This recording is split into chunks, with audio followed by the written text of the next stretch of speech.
Salve, salve galerinha! Seja muito bem-vindo, seja muito bem-vinda a mais uma aula no canal Português para Todos com o professor Luiz Belo.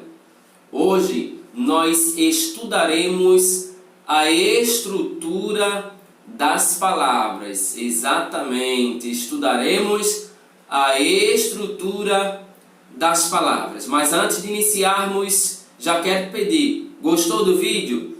Deixa o seu joinha, faça seus comentários e compartilhe com outras pessoas. Claro, se ainda não se inscreveu no canal, inscreva-se e ative o sininho para receber as notificações de tudo que postarmos aqui. Sem mais blá blá blá, sem mais enrolação, chama no grau, vem comigo e vamos que vamos!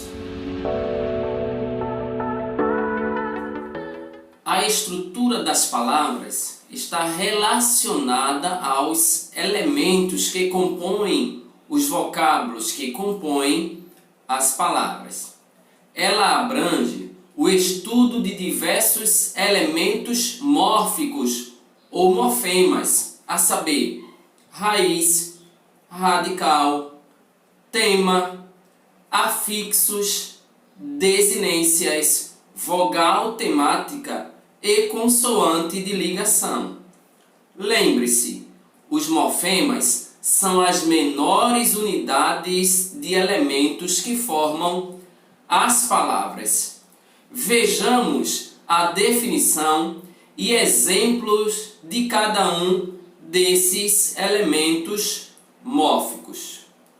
A começar pelo primeiro elemento chamado de raiz. Ora, a raiz da palavra é o principal elemento de origem da palavra, ou seja, é a parte básica da palavra.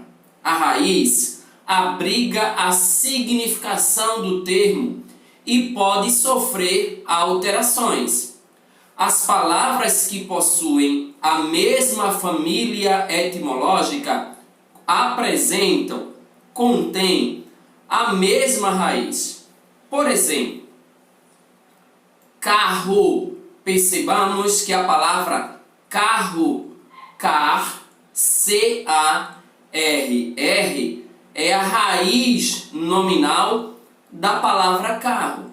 Enquanto que NOC, N-O-C, é a raiz nominal de nocivo, da palavra nocivo, tá ok? Então, a raiz é nada mais, nada menos que o elemento que mantém o significado da palavra, mesmo que formemos palavras derivadas a partir dela, mas todas as palavras vão apresentar o mesmo elemento mórfico, tendo este elemento chamado de raiz como a base de significado. Além da raiz, nós temos o radical. O que é o radical? Radical é o elemento base que serve de significado à palavra e que inclui a raiz. Percebam que enquanto que a raiz pode sofrer alteração, o radical não sofre alterações, ou seja, permanece igual sempre. Por exemplo, ferro e ferrugem tem como radical F-E-R-R. Então, o radical vai manter esta base de significado e, por sua vez, é invariável. A exemplo das palavras floricultura e florista, cujo radical destas palavras é flor, tá ok? Floricultura e florista, o elemento básico de significado é flor. Além do radical, nós temos também o tema. E o que é o tema? Bem, o tema da palavra é um elemento formado pelo radical e a vogal temática.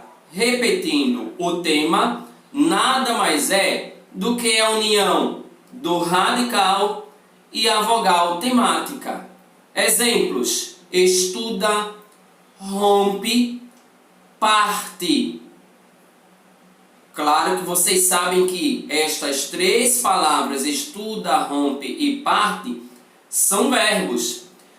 A, E e I são as vogais temáticas que vão indicar a conjugação a qual estes verbos pertencem, beleza? Então, repetindo, tema nada mais é do que radical mais vogal temática. Tranquilo?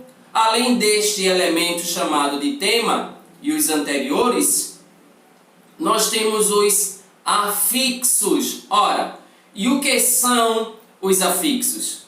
Os afixos são os elementos complementares das palavras que se juntam a um radical e formam novas palavras.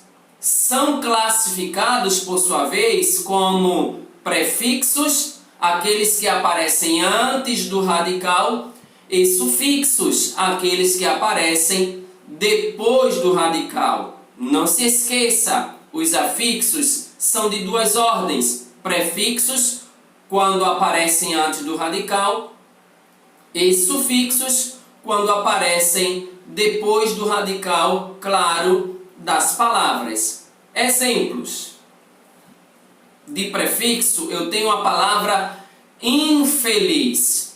A palavra é feliz e eu quero formar uma outra palavra acrescentando o prefixo in. Então eu terei infeliz, tá ok? Percebamos que o in vem no início da palavra, logo vem antes do radical.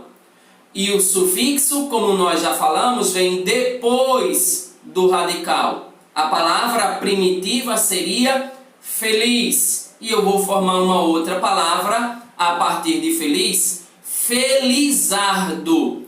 Diferentemente do exemplo anterior, prefixo, percebamos que houve o acréscimo do sufixo ardo depois do radical. Tá ok? Então, os afixos são de duas ordens: prefixos, que vem antes do radical, e sufixo, que vem depois do radical. Tranquilíssimo, fácil demais da conta. Mas além desses, nós também temos as desinências. O que são as desinências?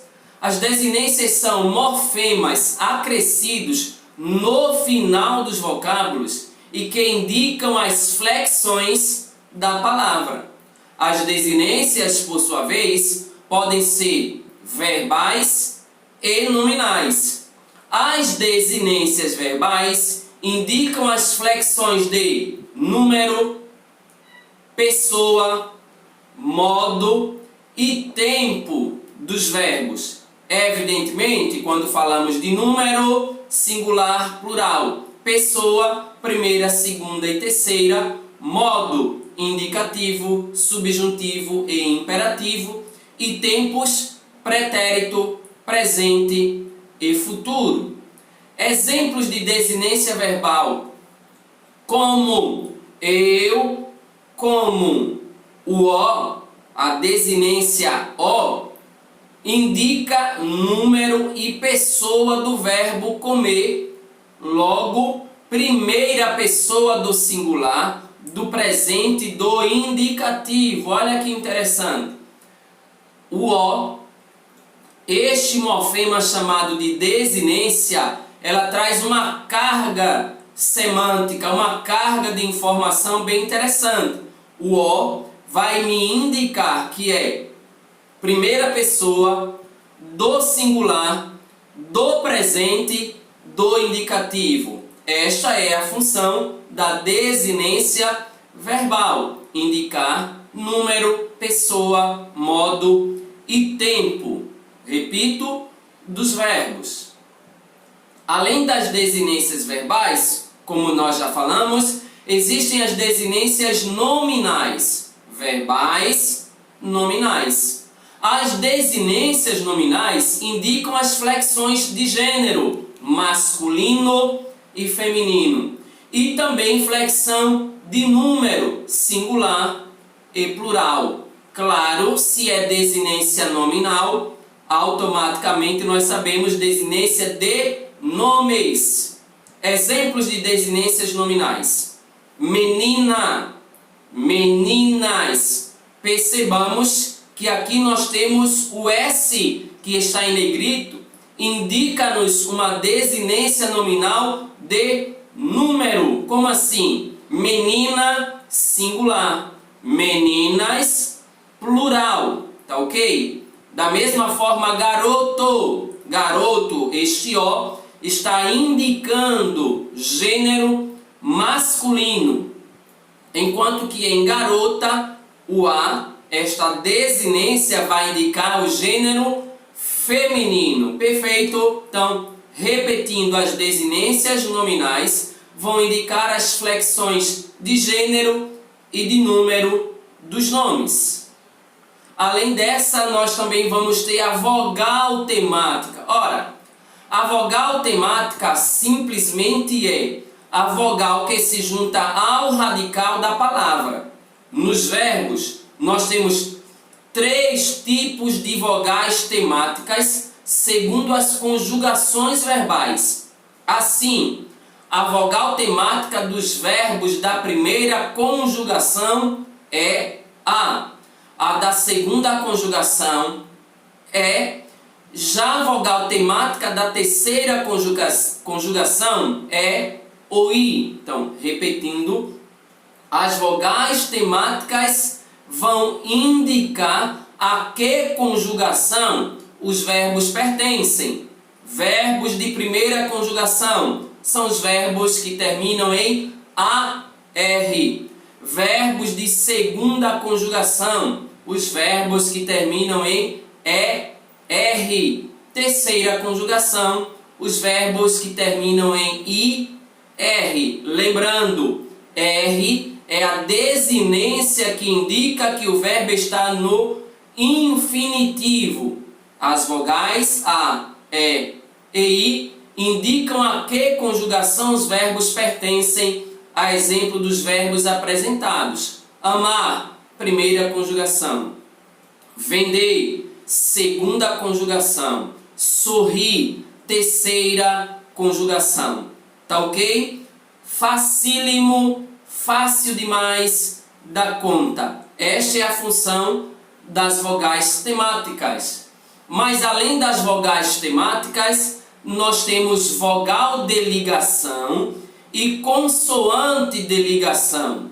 As vogais de ligação são elementos incluídos nas palavras para facilitar a pronúncia. Repetindo, as vogais de ligação são elementos incluídos nas palavras para facilitar a pronúncia. Se não, vejamos aqui nos exemplos. Maresia. O E que está em caixa alta, maiúsculo aí, é para destacar e chamar a atenção, mostrar que este é uma vogal de ligação. Senão, a pronúncia desta palavra não seria bacana. Marcia, como assim? Então, utiliza-se a vogal temática para facilitar na pronúncia. Maresia. A exemplo de bananeira. O E, da mesma forma, também é uma vogal temática. Senão, nós teríamos bananira. Tá ok? E a bananeira para facilitar a pronúncia e automaticamente nos fazer lembrar da palavra primitiva que é banana. Tranquilo? Da mesma forma que as vogais de ligação, as consoantes de ligação são elementos acrescidos aos vocábulos, às palavras, para auxiliar na pronúncia. Por exemplo, cafeteira, chaleira. Tanto o T quanto o L são consoantes de ligação. Senão, A palavra seria cafeeira. Não fica bacana? Então vamos adicionar, acrescentar esta consoante de ligação. Cafeteira. Chaeira. Não fica bacana a pronúncia. Então vamos adicionar, acrescentar uma consoante de ligação e vai ficar chaleira. Perfeito? Tranquilíssimo, facílimo. E assim nós finalizamos esta aula. Espero que vocês tenham gostado. E claro, gostou? Deixa seu joinha, faça seus comentários e compartilhe com outras pessoas. Por hoje é só. Tchauzinho e até a próxima.